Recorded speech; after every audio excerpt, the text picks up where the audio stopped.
LOP Rahul Gandhi ఆరోపణలకు EC counter ఇచ్చింది. కర్ణాటక అలం segment లో ఓట్ల తొలగింపుపై రాహుల్ చేసిన ఆరోపణలు తప్పని తెలిపింది. ఆయన ఆరోపణలకు ఆధారాలు లేవని చెప్పింది. ఆన్లైన్ లో ఒక ఓటు కూడా తొలగించలేదని చెప్పింది.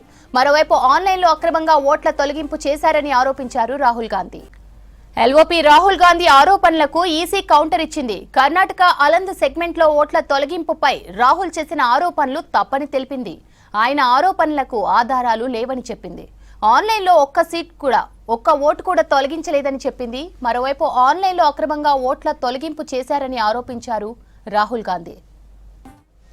ఎల్ఓపీ రాహుల్ గాంధీ ఆరోపణలకు ఈసీ కౌంటర్ ఇచ్చింది. కర్ణాటక అలంద్ సెగ్మెంట్ లో ఓట్ల తొలగింపుపై రాహుల్ చేసిన ఆరోపణలు తప్పని తెలిపింది. ఆయన ఆరోపణలకు ఆధారాలు లేవని చెప్పింది.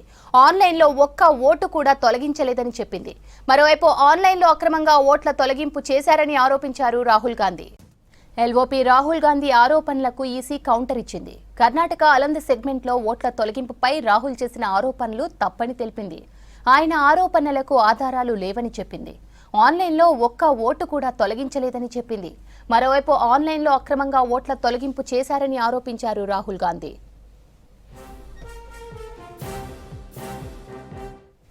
ఇక రాహుల్ కి ఈసీ కౌంటర్ కు సంబంధించి పూర్తి డీటెయిల్స్ మదార్ అందిస్తారు. మదార్, రాహుల్ విమర్శలకు ఈసీ కౌంటర్ వివరాలేంటి?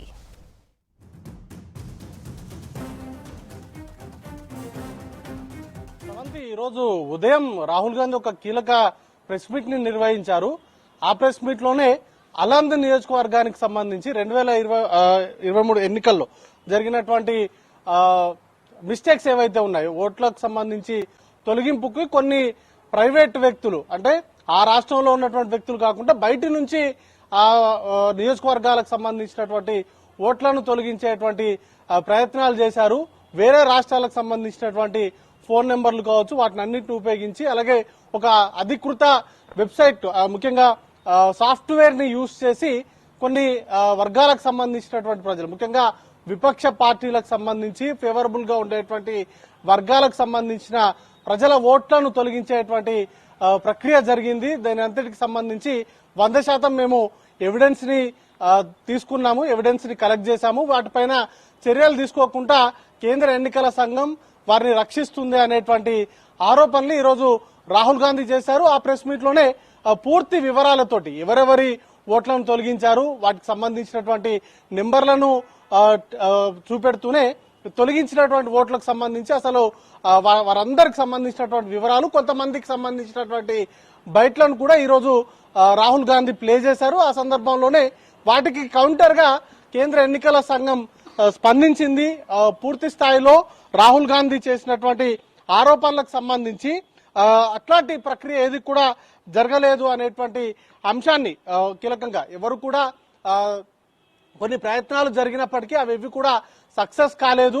2023 ఎన్నికల్లో అలంద్ నియోజకవర్గానికి సంబంధించి కాంగ్రెస్ పార్టీకి సంబంధించిన అభ్యర్థి గెలిచారు. బీఆర్ పార్టీలు అక్కడి నుంచి గెలిచారు. 2018 ఎన్నికల్లో అక్కడ బీజేపీకి సంబంధించినటువంటి ఎమ్మెల్యే గెలిచారు. బట్ 2023లో జరిగినటువంటి ఎన్నికల్లో కాంగ్రెస్ పార్టీకి సంబంధించిన అభ్యర్థి గెలిచారు. అలాగే ఏవైతే 2023 అసెంబ్లీ ఎన్నికల్లో అలంద్ నియోజకవర్గానికి సంబంధించి ఓట్ల తొలగింపుకు ప్రయత్నాలు జరిగాయో అవన్నీ కూడా విఫలమయ్యాయి. వాటికి సంబంధించి కేంద్ర ఎన్నికల సంఘం ఎఫ్ఐఆర్ ను కూడా ఫైల్ చేసింది. వాటికి సంబంధించి దర్యాప్తు అనేది కూడా సాగుతుంది అనేది ప్రధానంగా ఈసీ తన కౌంటర్ లో పేర్కొంది. దాంతో పాటు ఆన్లైన్ లో ఓట్లను తొలగించదు అనేటువంటి అంశాన్ని కూడా స్పష్టం చేసింది. మొత్తంగా 2-3 నెలల నుంచి కూడా కేంద్ర ఎన్నికల సంఘం వర్సెస్ రాహుల్ గాంధీ అన్నట్టుగా ఇష్యూస్ అన్ని కూడా నడుస్తున్నాయి. మొదట ఓట్ చోరీ అంశాన్ని రాహుల్ గాంధీ ఎప్పుడైతే తెరపైకి తీసుకొచ్చారో అప్పటి నుంచి కూడా దానికి సంబంధించినటువంటి అఫిడవిట్ దాఖలు చేయాలంటూ కూడా వేధించేటువంటి ప్రయత్నాలు జరిగాయి.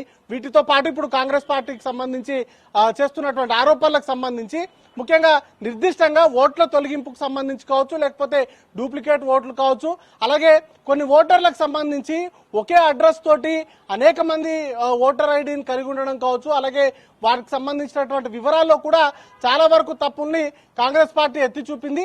వాటికి సంబంధించి నిర్దిష్టమైనటువంటి ఆరోపణలపైన సమాధానాలు చెప్పకుండా ఎదురుదాడి చేస్తున్నారు అనేటువంటి ఆరోపణలు కూడా కాంగ్రెస్ పార్టీ నుంచి వస్తున్నాయి. మొత్తంగా అయితే ఈ రోజు జరిగినటువంటి రాహుల్ గాంధీ నిర్వహించినటువంటి ప్రెస్ మీట్ లో లేవనెత్తినటువంటి అంశాలపైన కౌంటర్ ఇచ్చేటువంటి ప్రయత్నం కేంద్ర ఎన్నికల సంఘం చేసింది. వాటిలో భాగంగానే ఈ 3 అంశాలకు సంబంధించి ముఖ్యంగా ఓట్ల తొలగింపు ప్రక్రియ ఆన్లైన్ లో చేయరు అనేది ఒక అంశాన్ని చెప్తూనే వాటికి సంబంధించి విఫల ప్రయత్నం జరిగింది. ఆ ప్రయత్నానికి సంబంధించి కేంద్ర ఎన్నికల సంఘం ఎఫ్ఐఆర్ కూడా దాఖలు చేసింది. వాటికి సంబంధించినటువంటి విచారణ సాగుతుంది అనేటువంటి అంశాన్ని చెప్పారు. ఇక అలంద్ నియోజకవర్గానికి సంబంధించి అక్కడ కాంగ్రెస్ పార్టీనే గెలిచింది అనేటువంటి అంశాన్ని కేంద్ర ఎన్నికల సంఘం చెప్పింది. ఓవరాల్ గా చూసుకున్నట్లయితే 2-3 నెలల నుంచి కూడా రాహుల్ గాంధీ వర్సెస్ ఎన్నికల సంఘం ఇష్యూ అయితే నడుస్తూనే ఉంది. త్వరలోనే మరికొన్ని అంశాలపైన కీలకంగా హైడ్రోజన్ బాంబు పేరుస్తానంటూ కూడా రాహుల్ గాంధీ వ్యాఖ్యలు చేసినటువంటి నేపథ్యంలో ఇంకా ఓట్ చోరీతో పాటు మరికొన్ని అంశాలపైన కూడా రాహుల్ గాంధీ ప్రధానంగా ఫోకస్ చేశారు. వాటన్నింటికి సంబంధించినటువంటి ఆధారాలను సేకరించి వాటిని మీడియా ముఖంగానే వాటిని దేశ ప్రజలందరి ముందు కూడా పెడుతున్నారు. ఖచ్చితంగా రాజ్యాంగాన్ని కాపాడేటువంటి బాధ్యత తనపైన ఉంది, రాజ్యాంగాన్ని రక్షించాల్సినటువంటి బాధ్యత ప్రజలందరిపైన ఉందనేటువంటి సందేశాన్ని అయితే రాహుల్ గాంధీ ఇస్తున్నారు. కాంగ్రెస్ ఇక ఈసీఐ మాత్రం వాటికి సంబంధించి కౌంటర్లు ఇస్తూనే ఉంది. శ్రవంతి.